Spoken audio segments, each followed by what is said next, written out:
નમસ્કાર વિદ્યાર્થી મિત્રો, એબીસી ક્લાસીસ ગાંધીનગર નામની યુટ્યુબ ચેનલમાં આપનું હાર્દિક સ્વાગત છે. સિરીઝ બેક ટુ બેક ચાલુ થઈ ગઈ છે. ઘણા બધા વિદ્યાર્થીઓ એનો લાભ લઈ રહ્યા છે અને તમે પણ એમાંના એક છો.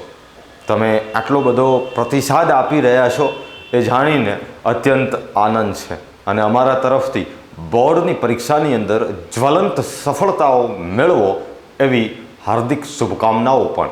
બરાબર છે. આજે આપણે અંગ્રેજીનું પ્રશ્નપત્ર નંબર 3 એનો વિભાગ સી અને ડી વ્યાકરણ વિભાગ, જેનું ભારણ છે 30, એનું સોલ્યુશન આપણે કરીશું. બરાબર છે. રિવિઝન બેન્ચ પણ ચાલુ છે, એમાં પણ તમે જોડાઈ શકો છો. મટીરિયલ પણ તમને ત્યાં ઉપલબ્ધ છે, એનું બી તમે વાંચન કરી શકો છો. તમારા માટે અવસર છે. હજી આપણી જોડે થોડોક સમય વધ્યો છે, ફટાફટ રિવિઝન કરવાનો છે. કંઈક અમારા કારણે અને તમારી મહેનતના કારણે થોડાક માર્ક્સ તમે વધુ લાવી શકશો, એટલો ફાયદો તો તમને ચોક્કસ થશે. બરાબર છે. વિભાગ સીથી આપણે ચાલુ કરીએ. તમે જાણો છો ફંક્શન 9 માર્ક્સના પૂછાય છે 3 ભાગની અંદર. એમાં પહેલો ભાગ જોડકા સ્વરૂપે શું કહે છે? The guard stood in front of the gate. Guard ક્યાં ઊભો છે? In front of the gate, ગેટની સામે. આ એક લોકેશન કહેવાય. શું કહેવાય? સ્પેસિફાઈંગ લોકેશન, જગ્યા દર્શાવવી, હે ને, in front of the gate.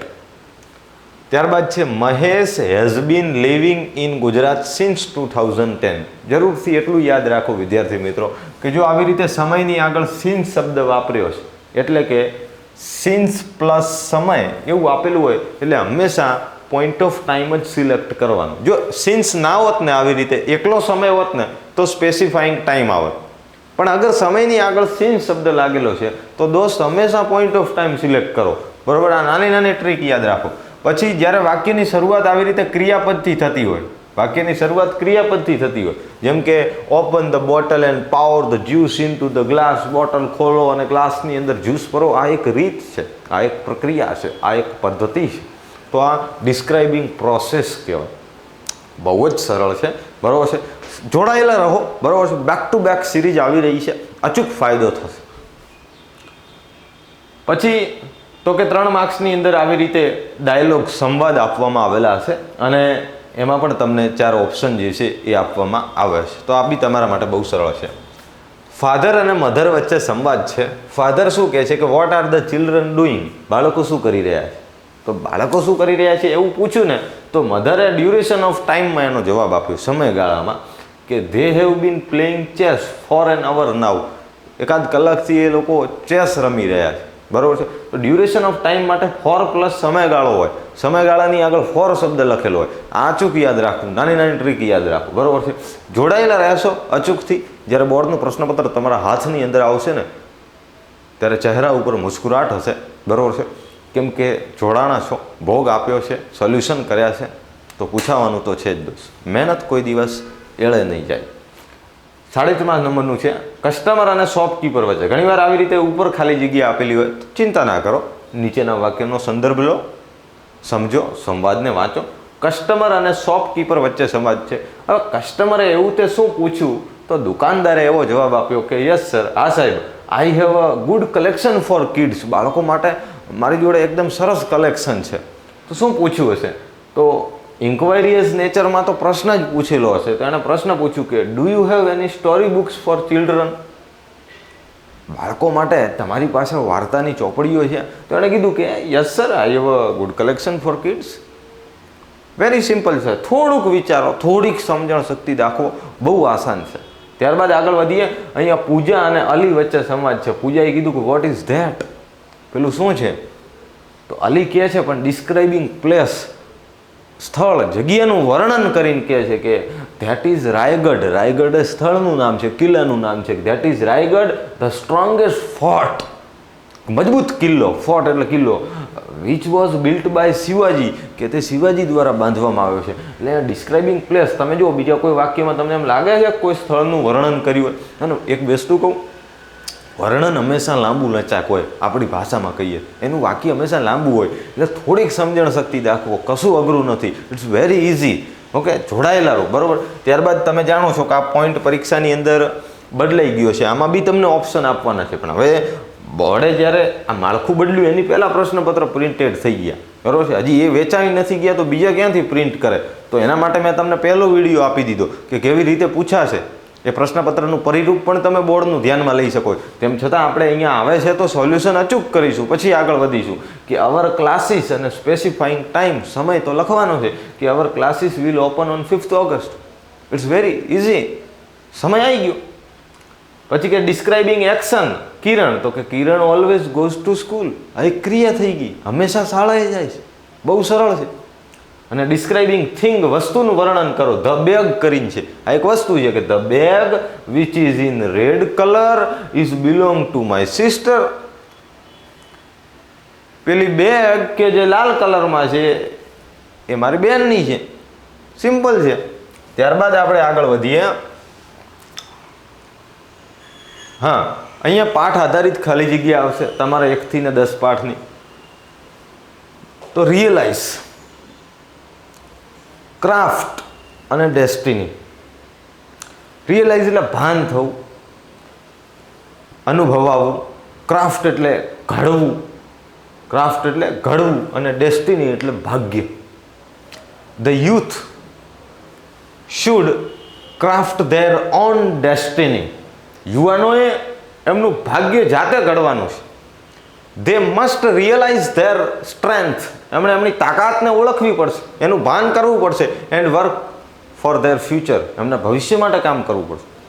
ત્યારબાદ અહીંયા 43, 44 અને 45 નંબર જે નિયરેસ્ટ મિનિંગ કહેવાય, જે તમારા પાઠ નંબર 1 થી 22 બ્લેક બક સપ્લિમેન્ટરી રીડર એમાંથી આવશે. તમે કહેશો સાહેબ આટલા બધા ક્યાંથી કરવા?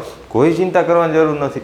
પ્લે સ્ટોરમાં જાઓ, એબીસી ક્લાસીસ ગાંધીનગર લખો, એપ ડાઉનલોડ કરો. ત્યાં મોસ્ટ આઈએમપી બહુ જ થોડા આ જે નિયરેસ્ટ મિનિંગ આપ્યા છે એનો અભ્યાસ કરી લો, તમારા માટે સરળ છે, બરાબર છે. અપોઝ તો કે બી અગેન્સ્ટ, સરેન્ડર તો ગીવ ઇન, અને રિએક્ટ તો રિસ્પોન્ડ. તમે આમ 1-2 વાર મોટેથી વાંચશો તો બી તમને ઓપ્શન આપે છે, પરીક્ષાની અંદર ખબર પડી જશે કે આ રિએક્ટનું રિસ્પોન્ડ. સહેલું તો છે. ત્યારબાદ આપણે સેક્શન ડીમાં તમે જુઓ છો કે ડાયરેક્ટ ઇનડાયરેક્ટ બદલાઈ ગઈ છે. પ્રથમ જ પ્રશ્નપત્રની અંદર તમને મેં એનું માળખામાં કીધું હતું કે આમાં ઓપ્શન આપવાના છે. તેમ છતાં અહીંયા તમે જોઈ શકો છો આપેલું છે. અનિલ અને સુનિલ વચ્ચે સંવાદ છે. Anil suggested Sunil that they should go to visit the Taj Mahal at Agra. પ્રશ્ન પૂછે છે એટલે આસ્કડ લખવું પડે. Sunil asked Anil how he should go. ત્યારબાદ જવાબ આપે છે તો Anil replied Sunil that he would go by train. એને આશ્ચર્ય થાય છે તો Sunil exclaimed with joy to Anil that it was very wonderful idea. It's very easy. પણ તમારે ડાયરેક્ટ ઇનડાયરેક્ટ શીખવી છે, નથી ફાવતી તો મેં હમણાં આગળ કીધું એ જ ફરી દોહરાવું છું. પ્લે સ્ટોરમાં જાઓ, આપણી એપ ડાઉનલોડ કરો, વિડીયો જોઈ લો, ટ્રીક સાથેનો છે. 20 મિનિટમાં પતી જશે, માર્ક્સ આવી જશે, બરાબર. આનાથી સરળ ઉપાય નથી. ત્યારબાદ કંજક્શન, હે ને, 3 માર્ક્સના conjunction. The teacher will collect the money, the teacher will hand it over the principal. આની અંદર કયું કંજક્શન લાગશે? એન્ડ જોડવાનું છે. Okay, the teacher will collect the money and hand it over the principal. ત્યારબાદ છે Bharat was not allowed to enter the hall. હોલની અંદર ભરતને પરવાનગી આપવામાં આવી નહીં પ્રવેશ માટે. કેમ? He did not have his I card. એની જોડે એનું આઈ કાર્ડ નહોતું. So Bharat was not allowed to enter the hall because he did not have his I card. કારણ કે તેની પાસે એનું આઈ કાર્ડ નહોતું. ત્યારબાદ હજી એક કંજક્શન આપણો બાકી છે, બરાબર છે. 49 નંબરની અંદર છે Tarak should work hard he will not success. તારકે ખૂબ મહેનત કરી, બરાબર. તો Tarak should work hard or else he will not success. તેમ છતાં એને સફળતા મળી નહીં. તો તમે ઓર એલ્સનું સમાનાર્થી કયું છે? Or else. એક તો બટ બી લાગી શકાય તમારા ઘર કે Tarak should work hard but he will not success.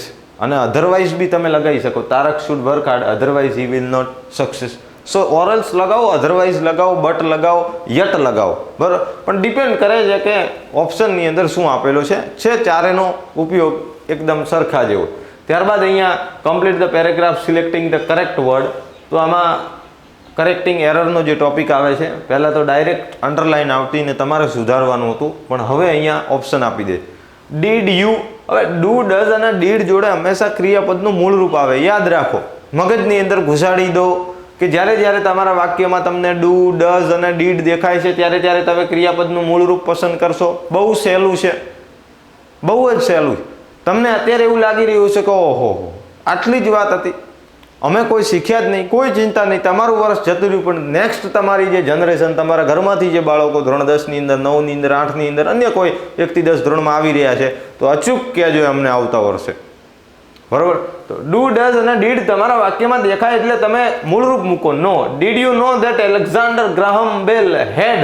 હવે યાદ રાખો કે હેવ, હેઝ અને હેડ જોડે હંમેશા ક્રિયાપદનું ભૂતકૃદંતનું રૂપ આવે. તો અહીંયા ફેઇલ્ડ લખશું. બહુ નાનકડી ટ્રીક છે, પણ તમે શીખ્યા નહીં એટલે તમને અઘરી લાગતી હતી. અઘરું છે જ નહીં દોસ્ત, અઘરું છે જ નહીં. મેં તમને પહેલાં કીધું કે ડુ, ડઝ અને ડીડ જોડે દોસ્ત તમે મૂળરૂપ આવે તો બહુ સિમ્પલ હતું. કશું શીખવાની વાત જ નથી દોસ્ત, અંગ્રેજી બહુ સરળ છે. ત્યારબાદ હેવ, હેઝ અને હેડ જોડે હંમેશા ક્રિયાપદનું ભૂતકૃદંતનું રૂપ આવે. મૂકી દો ફેલ્ડ. હા, before you finally invent the telephone, remember no one has exactly the same gift, skill and ideas. શબ્દને જોડવા માટે એન્ડ વપરાય. gift, skill and ideas that you have. આ એન્ડ તો કોઈ મૂકે નહીં, આટલા એન્ડમાં તો બધાને ખ્યાલ આવતો જ હોય છે. ત્યારબાદ ડુ ઇઝ ડાયરેક્ટેડની અંદર આપણે જઈશું. એના જવાબ બાજુની અંદર આપેલા છે. એક તો એક્ટિવમાંથી પેસિવ કરવાનું 100% હોય છે, એ તમે માનીને ચાલો. ને હજી તમને નથી આવડતું તો મેં તમને આગળ પણ દોહરાયું. પ્લે સ્ટોરમાં જઈને એપ ડાઉનલોડ કરો. આ બીઈંગ લાઈક ધીસ ઉપરથી આપણે નક્કી કરવાનું હોય છે કે શું કરવાનું છે. જેન્ડર ચેન્જ કરવાનું છે, એક્ટિવમાંથી પેસિવ કરવાનું છે, કાળ બદલવાનું છે, એક વચનમાંથી બહુવચન કરવાનું, શું કરવાનું. Richa welcome the new student. તો અહીંયા લખ્યું છે the new students were welcome by Richa. થઈ ગયું passive. She gave a speech. તો a speech was given by her. ત્યારબાદ છે the students praised her warmth and confidence. તો her warmth and confidence were praised by the students. ત્યારબાદ છે they cheered Richa. તો Richa was cheered by them. It's very easy. અહીંયા શું કરવાનું કહે છે જોઈએ. I do not like cricket being like this, my brother does not. Yes. તો અહીંયા આઈની જગ્યાએ માય બ્રધર લગાવવાનું છે, પણ યાદ રાખો કે હી, સી, ઇટ જોડે વર્તમાન કાળની અંદર ડઝ લાગે. એટલે આઈ જોડે આપણે અહીંયા માય બ્રધર લગાવીશું, પણ ડુ નહીં મૂકીએ, ડઝ મૂકીશું. આ યાદ રાખો. હી, સી, ઇટ જોડે ડઝ લાગે. બહુ સિમ્પલ છે. My brother does not like cricket. પછી અહીંયા લખ્યું છે આઈ લાઇક. તો અહીંયા હવેથી હું દર વખતે માય બ્રધર નહીં લખું. હવે મારા માય બ્રધરની જગ્યાએ હું હી લખી. અને આગળ પણ મેં તમને કીધું હતું હી, સી, ઇટ જોડે ક્રિયાપદનું એસઈએસ વાળું રૂપ લાગે છે. તો કે હી લાઇક નહીં, પણ he likes to play tennis. ત્યારબાદ છે આઈ રીડ મેની બુક. તો he reads many book. I also listen to music. He also listen to music. Okay, અહીંયા એસ લગાવવાનો રહી ગયો છે તો લગાવી દેજો, ભૂલથી મિસ્ટેક થઈ ગઈ. He also listens to music. એવી રીતે આપણે લખવાનું રહેશે. ઓકે, લિસન્સ લગાવી દઉં છું એટલે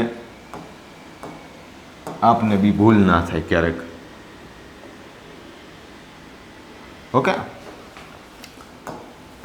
ત્યારબાદ છે 3 માર્ક્સની અંદર આપણે WH ક્વેશ્ચન આવે છે, તમે બધા જાણો જ છો. સમટાઈમ શબ્દ આવ્યો. યસ, હાઉ ઓફનથી પ્રશ્ન ક્યારે બને દોસ્ત. હાઉ ઓફનથી. અગર sometime, often, seldom, rarely, every, okay, usually, આવા બધા શબ્દો આવે અને એની નીચે જો અંડરલાઈન હોય ને તો હાઉ ઓફનથી જ પ્રશ્ન બને. ત્યારબાદ જો 20 years 20 વર્ષ આ સમયગાળો છે, સમયગાળાની આગળ ફોર શબ્દ લગાવેલો જોઈએ, એટલે ફોર પ્લસ સમયગાળો આપેલો હોય ને એટલે હાઉ લોંગથી જ પ્રશ્ન બને દોસ્ત. અને આગળ વધીએ હવે. ઓકે, કેટલું બાકી રહ્યું છે આપણે? લગભગ 1. Yes, 55 number. The principal will meet the parents whose children have failed. તો આચાર્ય જે છે એ વાલીઓને મળશે. કેવા વાલીઓને? કે હુઝ ચિલ્ડ્રન હેવ ફેલ્ડ, કે જેમના બાળકો નપાસ થયા છે. તો whom will the principal meet. Principal કોને મળશે? તો કે ધ પેરેન્ટ્સને, કે જેના બાળકો જે છે નપાસ થયા છે. ઓકે, તો સરસ મજાનું આજે પણ આપણે વિભાગ સી અને ડી 30 માર્ક્સનું સોલ્યુશન કરી દીધું. બરાબર, તમારું કામ પણ આસાન થઈ રહ્યું છે. તમે પણ આટલો બધો પ્રતિસાદ આપી રહ્યા છો તો એ બદલ તમને પણ સત નતમસ્તક. અને બીજા વિદ્યાર્થીઓને પણ તમારા જે મિત્રો છે, બરાબર છે, એમને બી શેર કરો, એમને બી આમંત્રણ આપો. સારી બાબત થઈ રહી છે, નુકસાન તો તમને જઈ નથી રહ્યું. બરાબર છે, તમને ફાયદો જ કરાવીએ છીએ. અને બાકીના વિષયમાં બી તમે જુઓ, વિજ્ઞાન, ગણિત, સામાજિક વિજ્ઞાન, એની અંદર નામાંકિત શાળાઓના જે પ્રશ્નપત્ર મોસ્ટ આઈએમપી 24 માર્ક્સ, જે વિદ્યાર્થીઓ માટે માથાનો દુખાવો હોય છે ઘણીવાર કે આમાં માર્ક્સ કપાઈ જતા હોય, બી તમારી સમક્ષ સિરીઝ લઈને હાજર થયા છીએ. તમારો પ્રતિસાદ જોરદાર છે, બરાબર છે, અને અમને એનો આનંદ પણ છે.